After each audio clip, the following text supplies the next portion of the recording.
America first agenda है। Venezuela में जो क्यूबा में होने वाला है, ग्रीनलैंड की बात हो रही है, सब उसी चक्रों में हो रही है। It's a change in world order. Is it good for America? I don't think so. Pakistan can play a neutralizing role, but we saw with Field Marshal साहब इंटरनेशनल सीन में तो कम से कम he's playing it well. Donald Trump अभी तो international scene पे बड़ा busy है, लेकिन very quickly within 3 months he has to focus on domestic election. Trump का अमेरिका फर्स्ट मिशन जहां अमेरिकी सनत को सहारा देने का दावा करता है, वहीं आलमी सप्लाई चेन और बैनुल-अक़वामी मुआहदों को इसने हिला कर रख दिया है। और इस बदलते हुए मंजरनामे में पाकिस्तान के लिए एक बड़ी खबर सामने आई है। गजा में जारी इंसानी अलमिया के खात्मे के लिए सदर ट्रंप के बोर्ड ऑफ पीस पे पाकिस्तान ने शमूलियत का ऐलान कर दिया है। सऊदी अरब, तुर्की और मिस्र जैसे अहम इस्लामी ममालिक के साथ मिलकर पाकिस्तान अब गजा की तामीर नौ और वहां पर अबूरी इंतजामिया का हिस्सा बनेगा। लेकिन सवाल यह है कि क्या इसराइल के कट्टर हामी ट्रंप का यह अमन मंसूबा फलस्तीनियों को उनका हक दिला पाएगा? ट्रंप ने जो टैरिफ के नाम पर माशी महाज खोला है, क्या ये आलमी मईशत को एक नए ग्रेट डिप्रेशन की जानिब धकेल सकता है? इसी पर बात करने के लिए माहिर बैनुल-अक़वामी उमूर प्रोफेसर नदीम जफर साहब ने हमें ज्वाइन किया है। सर, वेलकम टू सुनो पाकिस्तान। नईम साहब, अमरीकी सदर डोनाल्ड ट्रंप के दूसरे दौरे सदारत का 1 साल, किस तरह से आप उसे रेट करेंगे? क्या वो जिस नारे के साथ आए थे उस पर अमल दरामद कर रहे हैं? अगर देखें ना, 1 साल हो गया, लेकिन लोग वैसे एग्जॉस्टेड हैं, थक गए हैं। रोज शरारतियां, रोज बयान, रोज ऊपर सीधे होता है। लेकिन आप अगर रेट्रोस्पेक्ट में देखें 1 साल में उसने क्या अकम्प्लिश किया है, तो 2-3 चीजें उसने की हैं जो प्रॉमिस की थी, कर दी हैं। नंबर 1 ये है कि बॉर्डर सिक्योरिटी और इमिग्रेंट्स जो आ रहे थे हर जगह से, लाखों इमिग्रेंट आए हैं बॉर्डर क्रॉस करके, वो बिल्कुल बंद कर दिए हैं, 0। तो ये कम से कम एक तो उसको थोड़ा आप कह सकते हैं कि अभी थोड़ा कंट्रोल किया है, वरना वो आउट ऑफ कंट्रोल सिचुएशन थी। तो अब जैसे किया है वो अच्छे तरीके से किया है कि गन मचा के किया है, लेकिन कर दिया है, तो ये हो सकता है।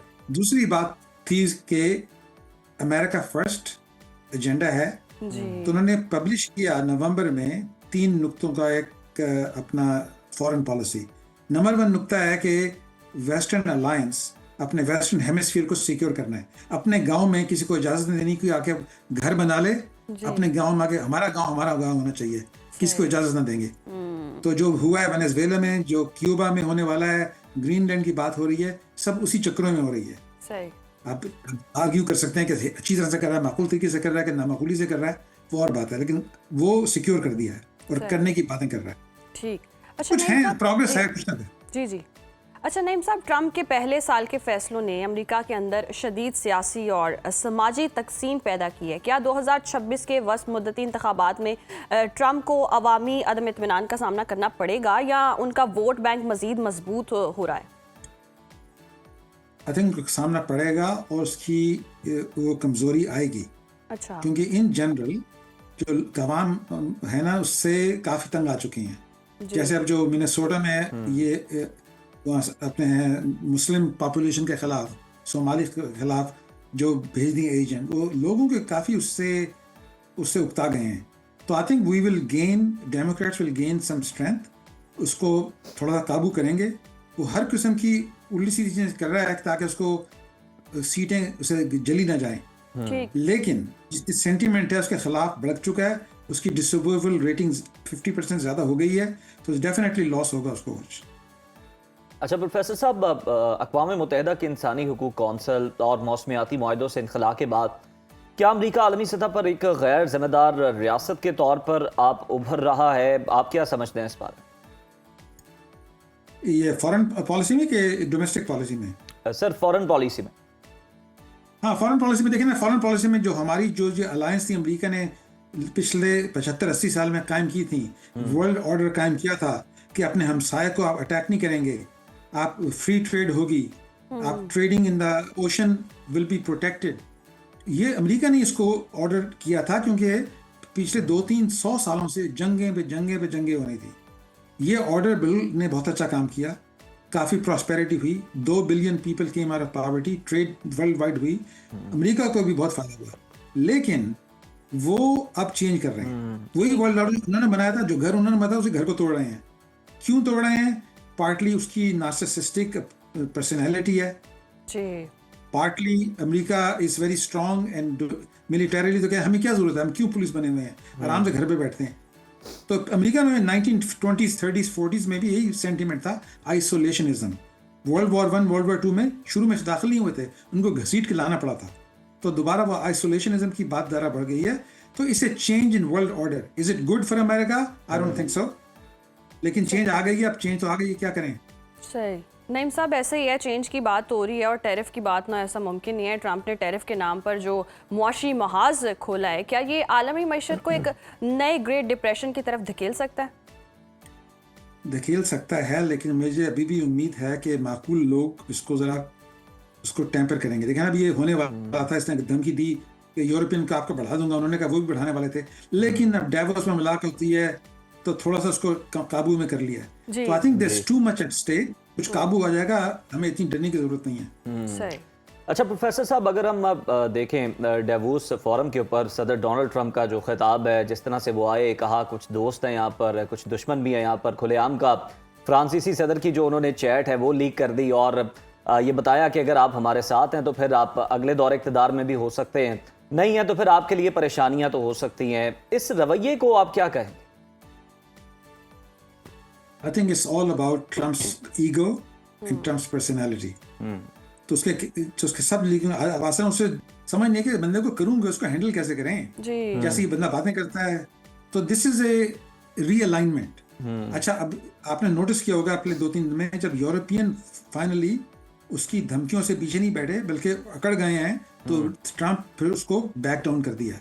जैसे शी जिनपिंग उससे अकड़ के बात करता है और वो बैक डाउन हो जाता है ट्रंप। तो अब यूरोप ने भी अपनी बैकबोन दिखाई है, तो ट्रंप की जो सूरत जरा चेंज हुई है उसके बारे में। So you have to know how to fight with deal with Trump ji. कहीं ना कहीं वो ताकत के जोर पर भी ये सब कर ही रहे हैं। नईम साहब, हमास के हवाले से पाकिस्तान की वाज़े पॉलिसी के बाद बोर्ड ऑफ पीस में पाकिस्तान की शमूलियत को आप कितना अहम समझते हैं, और क्या ये ट्रंप के साथ ताल्लुकात बिगड़ने से बचाने के तहत दबाव में लिया गया फैसला? वो भी फैक्टर है, लेकिन पाकिस्तान इसका फ़ायदा उठा रहा है कि उसकी इंडिया से आजकल मोहब्बत कम हो चुकी है जी। तो पाकिस्तान उसका फ़ायदा उठा के अपने आप को करा भी, हम तो भी हैं, हम भी आपका कर सकते हैं, आप फरमाएं क्या चाहते हैं आप। तो this is good for Pakistan long term. हमें पाकिस्तान को चाहिए अमेरिका से भी ताल्लुक अच्छे करे और चीन से भी करे और डुअल रोल प्ले करे। Pakistan could be very strategic once again, so this is positive news for Pakistan.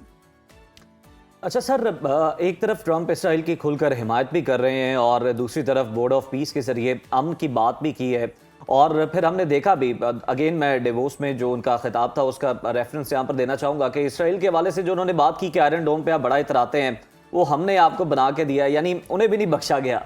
तो ये जो तजाद है, एक तो इसराइल के साथ, क्या ये सिर्फ दिखावे के लिए, और दूसरी तरफ जो तजाद हम इस्लामी दुनिया के साथ देख रहे हैं, क्या ये अमेरिका की साख को मुतासर नहीं करेगा आने वाले दिनों?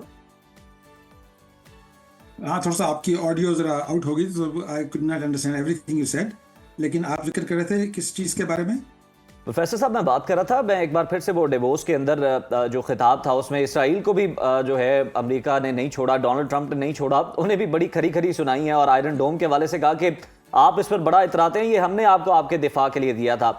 दूसरी तरफ बोर्ड ऑफ पीस का भी मामला है, उसके जरिए अमन की बात है, तो ये तजाद क्या इस्लामी दुनिया में अमेरिका की साख को मुतासर करेगा तो कितना करेगा? और इसराइल के साथ जो वाला मामला है, जो बयानबाजी है, वो सिर्फ क्या नुमाइश की हद तक है, बयानबाजी की हद तक है? हाँ, वेल आई थिंक आप जैसे बात कह रहे हैं कि Saudi Arab and Turkey are gonna be two key component Pakistan के साथ। पाकिस्तान की दोनों से बनती है। On this is the regional new player which can reorient that region. So Pakistan के लिए very important role because ताल्लुक हमारी सऊदी अरेबिया से भी हैं, तुर्की से भी हैं, मुस्लिम कंट्रीज भी हैं। This is good news. सही। अच्छा नईम साहब, लेकिन उसमें हम देखते हैं कि पाकिस्तान की अगर हम बात करें तो बोर्ड ऑफ पीस का हिस्सा बनकर चीन और अमेरिका के दरमियान तवाज़ुन बरकरार रख पाएगा, जबकि ट्रंप चीन के खिलाफ सख्त मुआशी जंग लड़ रहे हैं? नहीं, ये चीन के खिलाफ सख्त मुआशी जंग नहीं है, इस पॉस्चरिंग, बल्कि उन्होंने जो पब्लिश किया नवंबर में अपने चार्टर, उसमें 3 पॉइंट थे। एक पॉइंट था कि सिक्योर वेस्टर्न हेमिस्फीयर, दूसरा पॉइंट था कि चीन से डायरेक्ट लड़ाई नहीं करनी, चीन को जरा स्क्वीज करना है, और पाकिस्तान के play very important role because Pakistan के पास एक्सेस भी है, चीन के पास भी है, so Pakistan can play neutralising role. चीन से लड़ाई नहीं होने वाली, चीन को जरा काबू में ओके। प्रोफेसर साहब, बोर्ड ऑफ पीस के तहत गजा में अबूरी इंतजामिया का क़याम आप क्या समझते हैं, कितना प्रैक्टिकल है? जबकि देखा जाए तो ज़मीनी हकाइक और इसराइली जो पोजीशन है वो अब भी बहुत ज़्यादा सख्त है। बिल्कुल सख्त है, but this is where the politics it's at best. सही। How do you take advantage of a difficult situation? And I think what we saw with Field Marshal Saab, I think he's playing it well. International scene में तो कम से कम he's playing it well. सही। So I'm optimistic. सही। अच्छा नईम साहब, हमने देखा कि 2026 के आगाज़ में प्रिडिक्ट ये किया गया कि बहुत जंगें होंगी शिमाली, अगर हम मशरिक़ वस्ता में देखें तो कशीदगी हो सकती है, जंगें बढ़ सकती हैं। तो जैसे कि डोनाल्ड ट्रंप भी कहते हैं जंगों के हामी नहीं हैं और सूरत हाल सबके सामने है, कशीदगी अभी भी है। क्या ये हवा पकड़ सकती है आगे आने वाले दिनों में? हम देख रहे हैं इस तरह की कोई सूरत हाल? See, मेरे ख्याल में जंगों की बातें ज़्यादा होंगी, धमकियां दी जाएंगी, लेकिन जंग कम ही होगी, सही। क्योंकि इकोनॉमिक इंटरेस्ट सब मुल्कों के इसमें टाई हो जाती हैं। आप what you are looking at is the realignment of supply chains, people having more control के लोकली क्या प्रोड्यूस कर सकते हैं ताकि डिपेंड ना करें एक दूसरे से बहुत ज्यादा। That's the realignment of supply chain. इसको ना टेक 5 to 10 years। तो जंग नहीं होगी लेकिन रीअलाइनमेंट हो जाएगी, दोस्त दोस्त दुश्मन दुश्मन। बिल्कुल ठीक है सर, इस पर भी आपकी राय जानना चाहेंगे कि ग्रीनलैंड के मामले में आप क्या देख रहे हैं आने वाले दिनों के अंदर, क्या डेवलपमेंट वहाँ पर हो सकती है? क्योंकि अमेरिकी सदर डोनाल्ड ट्रंप जो है वो पीछे तो हटने को तैयार ही नहीं है, ना नजर आ रहे हैं। यूरोप ने भी स्टैंड लिया हुआ है इस मामले के ऊपर, डेनमार्क का भी स्टैंड है। तो सर क्या मादनियात के एतबार से देखा जाए, मिनरल्स के एतबार से देखा जाए तो गालिबन 8वें नंबर पर आता है ग्रीनलैंड। तो क्या मादनियात ही असल फोकस है डोनाल्ड ट्रंप का, या फिर उनके पेश नज़र वो पूरा रीजन है उसके जरिए वो रशिया पे या दूसरे ममालिक पे नजर रखना उनके लिए ज्यादा इंपॉर्टेंट है वहाँ? I think you will see a big change कि डोनाल्ड ट्रंप अभी तो इंटरनेशनल सीन पे बड़ा बिजी है, लेकिन very quickly within 3 months ही has to focus on domestic election, because domestic election में if they lose lots of seat उनकी पावर बहुत कम हो जाएगी, उनकी आवाज भी कम हो जाएगी। So this will shift, it's a temporary change. अभी जब डेवोस से वापस आने के बाद you will see lot talk about, लेकिन इसने ये सब किया कि वो एप्स्टीन फाइल की बातें हो रही थी, अब कोई जिक्र ही नहीं कर रहा, उसने सारी नैरेटिव चेंज कर दिया। तो क्लासिक ट्रंप की होती है कि जब को देखो वो क्या परिंदा क्या गया अभी तक, लोगों को डिस्ट्रैक्ट कर दिया। ओके, बहुत शुक्रिया प्रोफेसर नईम जफर साहब आपके वक्त का।